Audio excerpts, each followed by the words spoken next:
Welcome to my YouTube channel. आज हम morning star candlestick pattern को detail में समझेंगे। सबसे पहले यह पैटर्न कैसे काम करता है ये जानते हैं। Morning star candlestick pattern 3 candles को मिलाकर बनता है, जिसमें एक स्ट्रॉन्ग बेयरिश रेड कैंडल, दूसरी स्मॉल इंडिसीजन कैंडल और तीसरी कैंडल बुलिश ग्रीन कैंडल होती है। मार्केट एक शॉर्ट डाउन ट्रेंड में होता है और प्राइस सपोर्ट एरिया के पास पहुंचते समय सेलर्स प्राइस को इस सपोर्ट एरिया के नीचे ले जाने की कोशिश करते हैं, जिससे चार्ट पर एक स्ट्रॉन्ग बेरिश रेड कैंडल बनती है। नेक्स्ट कैंडल की ओपनिंग प्रीवियस कैंडल के नीचे होती है और सेलर्स एक बार फिर से प्राइस को नीचे पुश करते हैं। लेकिन सपोर्ट एरिया के पास प्राइस आने से बायर्स भी एंट्री करना स्टार्ट करते हैं और सेलर्स भी प्राइस को नीचे पुश करते हैं, जिस कारण से चार्ट पर एक स्मॉल इंडिसीजन कैंडल बनती है। इस कैंडल का कलर रेड या फिर ग्रीन हो सकता है।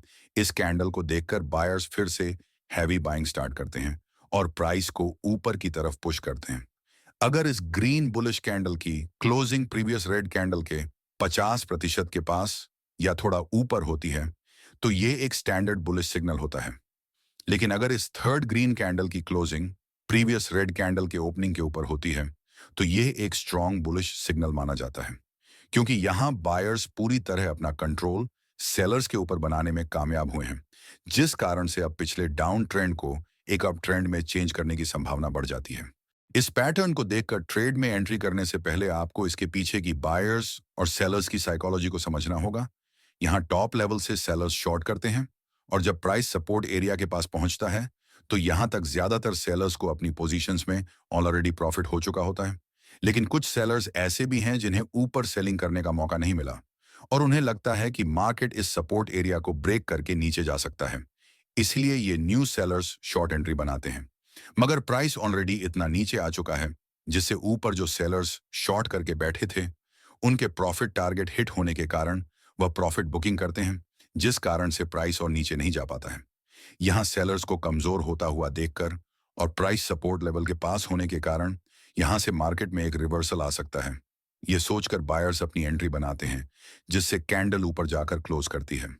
यहाँ सेलर्स अपना प्रॉफिट बचाने के लिए अपनी पोजीशन से एग्जिट करने लगते हैं और इस बुलिश सिग्नल को देखकर बायर्स फिर से बाइंग करते हैं, जिससे मार्केट यहाँ से रिवर्स होकर ऊपर निकल जाता है। लेकिन मॉर्निंग स्टार पैटर्न के साथ ट्रेड एंट्री करते समय आपको कुछ इंपॉर्टेंट की पॉइंट्स को ध्यान में रखना जरूरी होता है। पॉइंट नंबर 1, यह एक 5 मिनट टाइम फ्रेम का चार्ट है। यहाँ मार्केट ओपनिंग के बाद प्राइस हायर लो का फॉर्मेशन बनाते हुए जब भी पुल बैक लेती है, तब मॉर्निंग स्टार पैटर्न बनाकर अपना ट्रेंड कंटिन्यू करता है। इस तरह के सिचुएशन में इस पैटर्न के काम करने की एक्यूरेसी बहुत बढ़ जाती है, क्योंकि मॉर्निंग स्टार पैटर्न एक ट्रेंड कंटिन्यूएशन पैटर्न की तरह काम करता है। पॉइंट नंबर 2, अगर मार्केट में स्ट्रॉन्ग डाउन ट्रेंड चल रहा है और प्राइस लोअर लो का फॉर्मेशन बनाते हुए अपना ट्रेंड कंटिन्यू कर रहा हो, तो आपको अकेले morning star candlestick pattern को देखकर आपको रिवर्सल ट्रेड एंट्री नहीं करनी चाहिए, क्योंकि कोई भी अकेला कैंडल स्टिक पैटर्न मार्केट के स्ट्रॉन्ग ट्रेंड को रिवर्स नहीं कर सकता।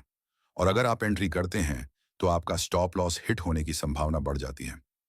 पॉइंट नंबर 3, यहां इस मॉर्निंग स्टार पैटर्न को देखकर कैंडल लो कि थोड़ा नीचे स्टॉप लॉस लगाकर आप एक लॉन्ग ट्रेड में एंट्री करते हैं। थोड़ी देर प्राइस आपके डायरेक्शन में ऊपर जाकर फिर से थोड़ा नीचे आने लगता है। प्राइस को नीचे आते हुए देखकर बहुत से नए ट्रेडर्स घबराकर अपने ट्रेड से एग्जिट कर लेते हैं। लेकिन प्राइस फिर से एक मॉर्निंग स्टार पैटर्न बनाकर ऊपर निकल जाती है और टारगेट हिट करती है। इसीलिए जब भी आप इस पैटर्न में ट्रेड एंट्री करते हैं, तो हमेशा स्टॉप लॉस लगाएं और उसे स्ट्रिक्टली फॉलो करें। तभी आप एक अच्छे रिस्क टू रिवॉर्ड रेशियो का पालन कर सकेंगे। पॉइंट नंबर 4, इस पैटर्न का उपयोग आप किसी भी टाइम फ्रेम में कर सकते हैं, लेकिन टाइम फ्रेम जितनी बड़ी होगी, उतनी ही इस पैटर्न के काम करने की एक्यूरेसी बढ़ती जाती है, क्योंकि छोटे टाइम फ्रेम में आपको चार्ट पर फेक सिग्नल ज्यादा देखने को मिलते हैं, जिससे बार बार आपके स्टॉप लॉस हिट होते हैं। पॉइंट नंबर 5, चार्ट पर मॉर्निंग स्टार पैटर्न के तीनों कैंडल्स को अगर आप ब्लेंड करते हैं, तो इन तीनों कैंडल्स को मिलाकर एक हैमर कैंडल बनती है। और इस तरह की हैमर कैंडल अगर सपोर्ट लेवल के पास बनती है, तो प्राइस एक्शन के मुताबिक यह एक बुलिश सिग्नल होता है। कृपया आप सभी जितना ज्यादा हो सके उतना चार्ट पर प्रैक्टिस करें, जिससे आपको इसे समझने में आसानी होगी। अगर आपको हमारा यह वीडियो अच्छा लगा है, तो वीडियो को लाइक और चैनल को सब्सक्राइब जरूर करें। धन्यवाद।